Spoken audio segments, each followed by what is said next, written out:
வணக்கம் மக்களே, welcome to the ஃபென்சர் show. இன்னைக்கு ஷோல நம்ம பார்க்க போறது ராஜா மகன் அப்படின்ற ஒரு தமிழ் டப்டு மூவியோட ரிவ்யூ. இந்த படம் பாத்தீங்கன்னா மலையாளத்துல என்ட வீடு அப்பு என்டயம் அப்படின்ற பேர்ல ரிலீஸ் ஆயிருந்துச்சு. இந்த படம் இப்ப தந்தி ஒன்ல தமிழ் டப்டு வெர்ஷன் அவைலபிளா இருக்கு. இந்த படத்துல ஜெயராம், ஜோதிமயி மற்றும் பலர் நடிச்சிருக்காங்க. இந்த படத்தோட ட்ரெய்லரை பார்க்கும் போது எங்கேயோ இந்த படத்தை பார்த்த மாதிரி இருக்கே அப்படின்ற ஒரு ஃபீல் வந்துச்சு.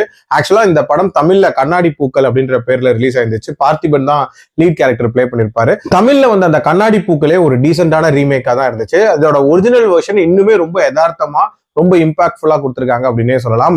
ஆக்சுவலா இந்த படம் ஒரு சின்ன கான்செப்டை மையமா வச்சுதான் எடுத்திருப்பாங்க.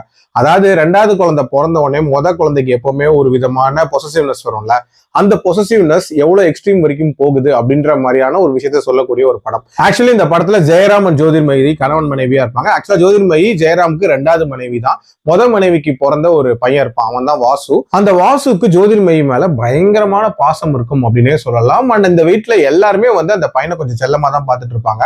திடீர்னு ஒரு நாள் ஜோதிர்மயி கன்சீவ் ஆயிருவாங்க. அண்ட் அவங்களுக்கு ஒரு பையன் பிறக்கிறான். அந்த பையனோட பேரு தான் அப்பு. அந்த குழந்தை பிறந்ததுக்கு அப்புறமே இவனை யாருமே கண்டுக்கிறது இல்லை. அதுவே இவனுக்கு ஒரு விதமான கோவத்தை உண்டாக்குது.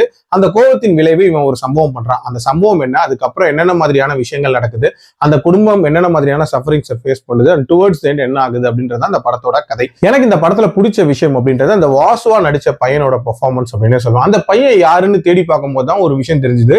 அதுதான் காளிதாஸ் ஜெயராம் அப்படின்றது. அது மட்டும் இல்லாம படத்துக்கே வந்து நேஷனல் அவார்டு வாங்கியிருக்காரு சைல்ட் ஆர்டிஸ்டா அப்படின்ற அந்த விஷயம் தெரிய வந்துச்சு. உண்மையிலே சூப்பரான ஒரு பெர்ஃபார்மன்ஸ் அப்படின்னே சொல்லுவேன். அதே மாதிரி இந்த கதையில நிறைய ஹார்ட் ஹிட்டிங் மூமெண்ட்ஸ் இருக்கும் அப்படின்னே சொல்லுவேன். ஃபர்ஸ்ட் திங், அந்த கை குழந்தைக்கு நடக்கக்கூடிய ஒரு சம்பவம் பயங்கர இம்பாக்ட்ஃபுல்லா இருந்துச்சு அப்படின்னே சொல்லுவேன். ஆல்சோ காளிதாஸ் ஜெயராம் மேல ஸ்டார்டிங்ல ஒரு விதமான கோபம் அப்படின்றது இருந்தாலும் போக போக அந்த பையனோட சஃபரிங்ஸ் அப்படின்றதுமே ஒரு விதமான பரிதாபத்தை உண்டாக்குற மாதிரி தான் இருக்கும். அதே மாதிரி இந்த படத்துல எமோஷனல் மூமெண்ட்ஸ் அப்படின்றதுமே நிறைய வச்சிருப்பாங்க. இன்ஃபேக்ட் நிறையவே நல்லாவே ஒர்க் அவுட் ஆயிருந்துச்சு. அதே மாதிரி இந்த படம் வழியா அந்த பேரண்டிங் ரிலேட்டடான ஒரு மெசேஜ் அப்படின்றதுமே ரொம்ப ஸ்ட்ராங்கான மெசேஜ் அப்படின்னு சொல்லலாம். அதாவது எல்லா குழந்தைகளையும் ஈக்குவல் அட்டென்ஷன் கொடுத்து பார்க்கணும் அப்படின்றத ரொம்ப ஸ்ட்ராங்காவே இதுல சொல்லியிருப்பாங்க. ஆல்சோ இதுல காட்டக்கூடிய அந்த அம்மா பையன் பாசம் அப்படின்றதுமே ரொம்ப நீட்டா காட்டப்பட்டிருக்கும். அந்த நெடுமுடி வேணுவோட கேரக்டர் அப்படின்றதுமே ஒரு பவர்ஃபுல் கேரக்டரா இருக்கும் அப்படின்னு சொல்லலாம். ஓவரால் ஒரு மாதிரி நல்ல ஃபீல் குட்டா எமோஷன் கலந்த ஒரு மூவியா கொடுத்திருப்பாங்க.